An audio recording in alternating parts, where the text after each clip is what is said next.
Bon, qu'est-ce qui se passe avec Sea of Thieves? Parce qu'on va pas se mentir, c'est un peu le bazar en ce moment. Et c'est la première fois que je me pose la question. À tel point que j'ai eu envie de rédiger cette vidéo afin de connaître votre point de vue, de vous rassurer aussi, et à défaut de vous tenir au courant des très nombreux chamboulements que le jeu a connus ces derniers jours. Parce que le lancement de cette nouvelle saison, c'était pas bien, c'était pas bien. Bah il a pas tort. Mais je vais vous expliquer pourquoi malgré toutes ces péripéties, Sea of Thieves mérite toujours autant votre attention. Et si vous êtes sage, il y aura même une petite surprise pour vous en fin de vidéo. Tout commence avec la sortie de cette saison le 17 octobre, et vraiment, ils ont voulu nous en mettre plein les yeux.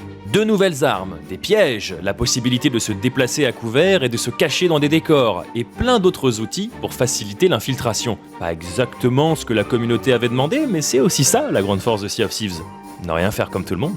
Pendant la maintenance des serveurs qui devaient déployer le nouveau contenu, patatrac, on nous annonce qu'une partie du contenu de cette saison, qui avait pourtant été teasée en grande pompe, n'allait finalement pas être disponible dès la sortie de la saison. Un petit cafouillage de départ dont on se priverait bien, mais il n'y a pas mort d'homme. Non, ce qui est inquiétant, c'est ce qui s'est passé ensuite. Le 22 octobre, moins d'une semaine après la sortie de la mise à jour, Rare a annoncé qu'ils avaient pris la décision de retirer encore une partie du contenu, à savoir la capacité de s'accroupir et de se cacher dans des tonneaux et des coffres. La raison, ces fonctionnalités pouvaient être exploitées pour contourner le jeu en permettant de devenir invincible, de tirer 2 coups rapidement, et même de choisir votre direction en vous propulsant depuis un canon. L'aveu d'échec est total, et le message indéniable, il n'était pas prêt. Évidemment, dans une situation d'urgence où les nouveautés permettent d'exploiter le jeu, il n'avait pas d'autre choix que de retirer le contenu défaillant. Mais le moindre mal, la solution la plus sage, aurait été de retarder la sortie de la saison, plutôt que de prendre le risque de sortir une mise à jour qui nécessitait de toute évidence d'être testée et améliorée. Si seulement il existait un moyen de détecter des erreurs avec une sorte de serveur de test.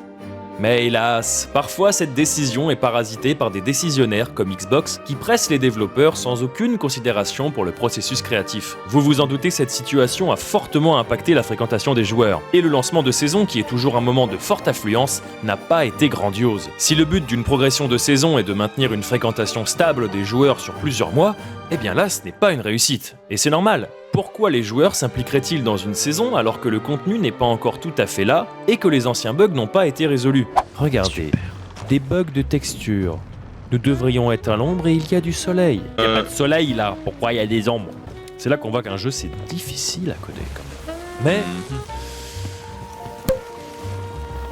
ce jeu est quand même très buggé. Et le pire était encore à venir. La panique et la désorganisation avaient visiblement atteint un tel niveau qu'un jour, sans prévenir, tout le contenu de la saison qui avait été retiré était de nouveau disponible en jeu, et les créateurs de contenu ont même été jusqu'à tester les pièges et sortir des vidéos, obligeant le studio à fermer les serveurs dans la précipitation et sans prévenir les joueurs. Tout ça parce que quelqu'un s'est sans doute endormi sur son clavier et a appuyé sur le mauvais bouton. Oh merde! Alors la question c'est, est-ce que c'est ça l'avenir de Sea of Thieves? Des mises à jour timides, où on nous ajoute quelques outils dont on ne sait pas quoi faire? Au jour où j'écris cette vidéo, on est plusieurs semaines après ces événements, et oui, je dois dire que je suis abasourdi par la quantité de bugs phénoménaux qui peinent à être réparés, bien qu'ils aient un impact quotidien sur l'amusement des joueurs ou sur le sentiment d'immersion pourtant si puissant de Sea of Thieves.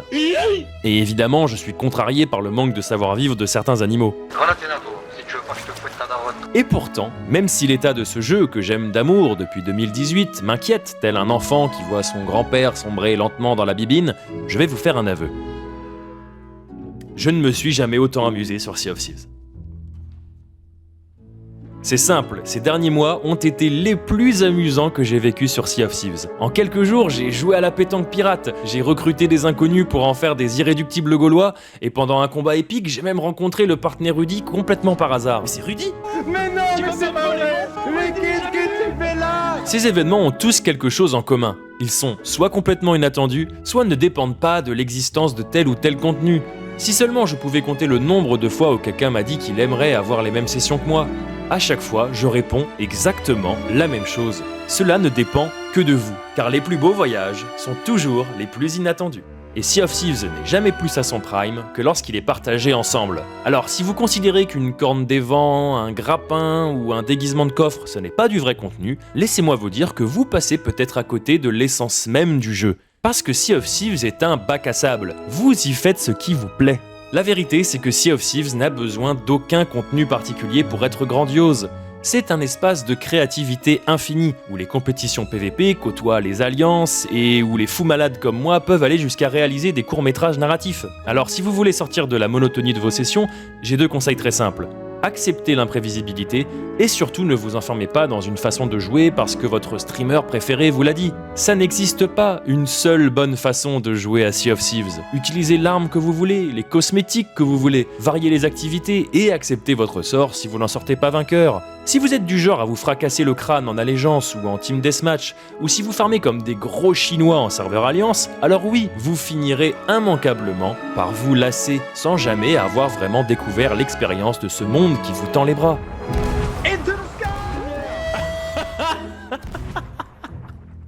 Bien sûr, j'ai conscience que certaines de ces activités sont plus faciles à organiser à l'aide de serveurs customisés. Souvenez-vous, je vous ai déjà parlé des serveurs customisés. Ce sont des serveurs à la disposition des partenaires et des représentants de communautés affiliées qui permettent de faciliter le rassemblement des joueurs sur un même serveur. C'est comme ça qu'on peut créer des événements comme le Skull Ball ou réaliser des histoires sur la légende de Port Nulle Part. Et aujourd'hui, je suis convaincu que cet outil est l'étape suivante vers l'épanouissement total du jeu pendant des années. Imaginez un endroit où vous pourriez inventer de nouveaux modes de jeu, devenir invincible, tripler la vitesse de vos navires, créer des vagues d'ennemis et pourquoi pas vos propres îles. Je suis déterminé à ce que vous puissiez aussi en profiter un jour. Vous le savez peut-être, il existe un serveur Discord sur lequel les partenaires peuvent discuter directement auprès des community managers de RAR pour leur donner notre avis et leur faire des demandes concrètes. Et croyez-le ou non, la voix de la communauté francophone, elle a du poids. Parce qu'ils savent que niveau investissement, on est des champions. Et cette force-là, on l'utilise pour créer des activités justement pour montrer au studio le potentiel que ça représente et ce que l'on pourrait faire avec davantage d'outils de customisation. Et s'il fallait encore trouver un élément pour me rassurer, je dirais que le modèle économique de Sea of Thieves est le meilleur moyen d'assurer la continuité des mises à jour de contenu. Souvenons-nous que chaque mise à jour est gratuite et que vous êtes sûrement plus d'un à ne pas avoir versé un seul euro sous sur le jeu depuis 2018. C'est avec ce modèle que l'on a pu profiter de nouveautés comme les fables de Pirates des Caraïbes ou le fonctionnement assez populaire des batailles d'allégeance. La seule chose que je conseillerais aux studios à ce stade, c'est d'abandonner cette pression qu'ils s'infligent à eux-mêmes en promettant une mage tous les 3 mois et de prendre le temps de nous proposer des mécaniques vraiment nouvelles et des corrections de bugs efficaces à un rythme moins effréné pour éviter les situations dans lesquelles on se retrouve aujourd'hui. Les pièges ne seront pas là à la sortie. Oh. Mais cette fois, ça y est. Après de très nombreux reports qui m'ont obligé à réenregistrer cette vidéo à chaque fois qu'ils changeaient de date, RAR a annoncé qu'ils étaient enfin prêts à déployer la totalité de cette nouvelle saison très bientôt. Notez-le bien, on pourra enfin découvrir l'intégralité de la saison avec tout son contenu le 18 novembre. Et pour faire amende honorable, le studio va offrir à tous les joueurs une quête de chance dans laquelle vous pourrez aller déterrer une croix sur la carte qui mènera aléatoirement à un des meilleurs coffres du jeu. Il y a même une emote gratuite où vous pouvez vous gratter la fesse droite, qu'est-ce qu'il vous faut de plus ? Eh bien, il y a peut-être quelque chose encore qui pourrait faire d'ailleurs couler beaucoup d'encre, puisqu'à l'occasion des prises de parole pour annoncer le retour de toutes les fonctionnalités, le studio en a profité pour teaser la prochaine munition de la Sarbacane, le dard à imitation, une flèche que vous pourrez utiliser pour copier l'apparence des joueurs et des squelettes. Un bon moyen de semer la panique et la désorganisation à bord. Mais on en saura plus en décembre, période à laquelle cette nouvelle munition devrait sortir. Bon, et maintenant quoi ? On pourrait se dire que même si la mise à jour sort, le jeu est dans un tel état qu'il n'y a rien de bien réjouissant à l'horizon. Mais il y a une activité qui jusqu'à maintenant nous a toujours un peu échappé à nous les francophones. Et si je vous disais que bientôt vous pourrez incarner votre propre pirate avec vos amis directement en JDR ? Eh bien grâce à Maillard et l'équipe de Réussite Critique, ce rêve va pouvoir se réaliser. Après un long travail d'adaptation, le financement participatif de la version française du jeu de rôle officiel de Sea of Thieves est maintenant lancé. Et il fait péter absolument tous les scores. Pour le coup, on dirait bien qu'ils ont vraiment fait une réussite critique. Il y a un engouement incroyable pour ce projet, et en vous inscrivant, vous pouvez profiter d'un nombre incroyable de contenus supplémentaires, et notamment les fabuleuses voiles de gardien que vous pourrez ensuite utiliser sur votre navire. Alors à l'occasion de cette sortie extraordinaire, j'ai eu la chance d'être contacté par Maillard pour travailler sur un projet qui va concerner à la fois le jeu de rôle Sea of Thieves et l'univers narratif de Port Nulle Part. Et ça devrait sortir un jour sur cette chaîne. Alors si vous ne voulez pas manquer cette rencontre d'anthologie, abonnez-vous, et moi je vous dis santé!